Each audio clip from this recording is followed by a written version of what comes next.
normal. Stand back for a moment, close your eyes, take a breath.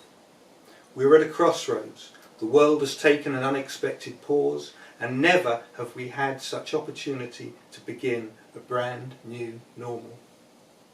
Look through your window at the clear blue sky. Step outside and inhale an air untainted by traffic and industry. Listen to the birds chorus their approval and smile at the impulsive caring we now afford each other.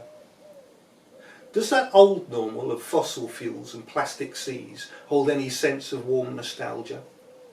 Do you long for the fight and clamour of eternal economic growth, GDP at any cost, continents on fire, floods and feuds, flags and broken promises, gated territories and hate speech, fleeing hordes from war-torn worlds, washed up on beaches whilst we turn the page to more of the same? We've taken the homeless from our streets and housed them.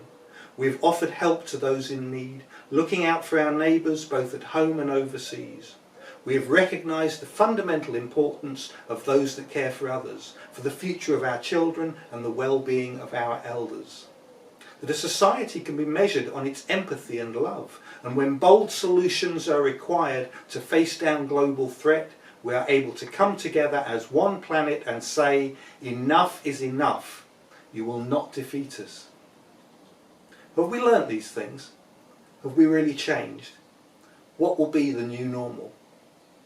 Are we brave enough to take this moment and let it live?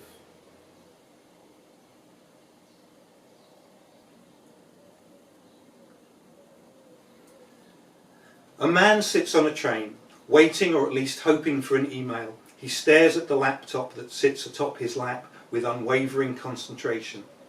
As the train pulls out of the city, the morning sky is shot with scarlet shards on aquamarine.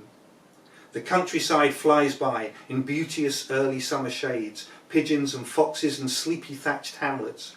After a while, the train slows, and through the picket fences beyond platform A, the man's childhood friends can be seen, jumping from swings and onto the roundabout, joyous in holiday freedom. If only he could avert his eyes. And then gone. On through Milltown, o'er tall Gothic bridges, steeples and black glass tower blocks, to red brick leafy suburbs, corner pubs and smoking chimneys, faded metal hoardings and avenues prim. Further down the line, the train slows again, and on the greenwood bench across the tracks sits the woman loved and lost, alone and smiling, sweet as honey, eyes closed in warm meditation, just a call away, but the man remains silent, transfixed and determined. The train meanders through mountains of grandeur, past star-sparkle rivers and fairy-tale forests, shoreline, glen and tunnels of steam that all remain unseen. When the train slows again, the man's mother looks out through the waiting room window, a pale and all-loving, dewy-eyed angel who waves in sweet resignation at her son who sits on the train. Evening bows to night as the train rumbles on. Streetlight reflected on the shower-fresh streets, the moon makes silhouette of distant woods and cooling towers till dark clouds extinguish its gaze. Eventually, the train grinds towards its halt, and as it does, suddenly, there in the inbox, bing! Double-clicked, his eyes eagerly scan the message, which simply reads, "You have reached your destination."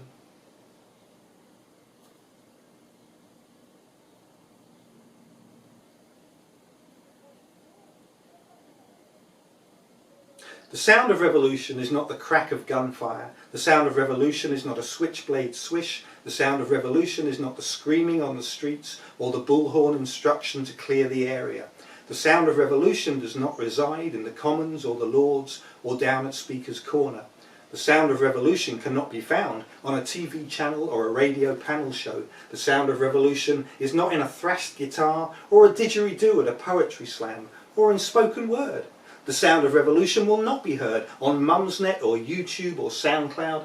The sound of revolution is not one voice or a choir of protest on Parliament Square. The sound of revolution can be found if you place your ear to the ground and listen in silence as a small green shoot cracks through the expanse of sun-dried soil, as a gasping fish swims beyond a slick of ill-spilt oil, as the bird's song returns to a summer's morn, and in your breath you hear the sound of revolution.